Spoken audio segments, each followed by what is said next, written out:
ঈসা আলাইহিস সালাম মারিয়মের পেট থেকে এসেছিলেন, বিনা বাপের তৈরি। আল্লাহ সম্মান দিয়েছে, কুন ফায়াকুন, আল্লাহ যেটাই যাবে সেটা হবে, যখন চাইবে রব্বুল আলামিন। হযরত ঈসা আলাইহিস সালামের দ্বারে যাবে আপনার মতো আমার মতো মানুষ। বাবাজি ভাই, সেই দিন হযরত ঈসা আলাইহিস সালামকে বলবেন, ওগো ঈসা আলাইহিস সালাম, আল্লাহ পাক এত সম্মান আপনাকে দিয়েছে, এত মর্যাদা দিয়েছে, আমার মতো মানুষ আজকে কিয়ামতের দিন ময়দানে হাসরে পাপে কতগুলো মানুষ হাবুডুবু করতে থাকবে, তারা চিৎকার করবে, বাঁচাও বাঁচাও বাঁচাও বাঁচাও। কে আছে আজকে? মুসা আলাইহিস সালামের পারে আপনি ঈসার দরবারে আসবেন, ঈসাকে বলবে, ঈসা, আল্লাহ আপনাকে এত শক্তি দিয়েছিলেন, ক্ষমতা দিয়েছিলেন যে রব্বুল আলামিনের কথা আল্লাহ পাক মারিয়মকে বলেছিলেন। এমন সময় ওই মারিয়মের ইর্দগির আশপাশ লোকেরা তারা বলেছিল, মারিয়ম হলো 2 নম্বর মহিলা। আল্লাহ এত বড় কুদরত, এত বড় সম্মান দিয়েছিলেন। হযরত ঈসা আলাইহিস সালাম বলেছিলেন, আমার মা বারিউন পবিত্র আছে, পাক আছে, অতএব তোমরা আমার মাকে 2 নম্বর মনে করিও না। কারণ হযরত ঈসা আলাইহিস সালাম দোল্লায় তিনি কথা বলেছিলেন। হযরত ঈসা আলাইহিস সালাম তিনি দোল্লায় কথা বলেছিলেন না, খবরদার তোমরা আমার মাকে তোমরা 2 নম্বরই ভাববে না। ওগো ঈসা আলাইহিস সালাম, আপনার দ্বারে এসেছি, দয়া করে একটু আমার জন্য সুপারিশ করে দেন। হয়তো ঈসা আলাইহিস সালাম বলবেন, আমি নিজেই আজকে ব্যস্ত আছি, কার জন্য আমি সুপারিশ করব? আমার সুপারিশ করার জায়গা নাই, আমি পারবো না।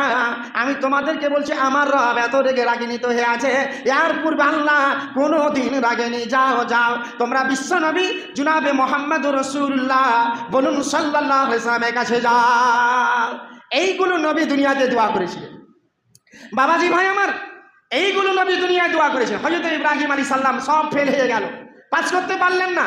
বিশ্ব নবীজি দ্বারে আসবেন, আমার বিশ্ব নবী জনাবে মুহাম্মদুর রাসূলুল্লাহ বলুন সাল্লাল্লাহু আলাইহি ওয়াসাল্লাম বলেছেন, নবী আমার বলেছেন, ওরে আমার উম্মতেরা, আমার উম্মতের জন্য আমি কিয়ামতের দিন ময়দানে হাসরে দোয়ার জন্য আল্লাহর কাছে আমি দরখাস্ত রেখেছি। দুনিয়ায় আমি দোয়া করিনি, কারণ আমার উম্মতের জন্য আমি সেই দিন আল্লাহর কাছে সুপারিশ।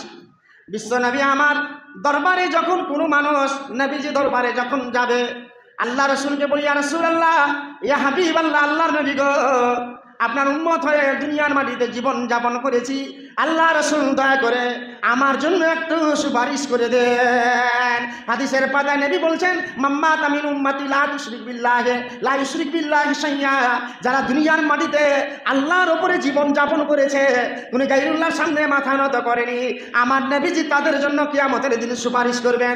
বিশ্ব নবী আমার উম্মতের জন্য নবীজি তিনি সাজদায় পড়ে আল্লাহর দরবারে নবী দোয়া করতে থাকবে।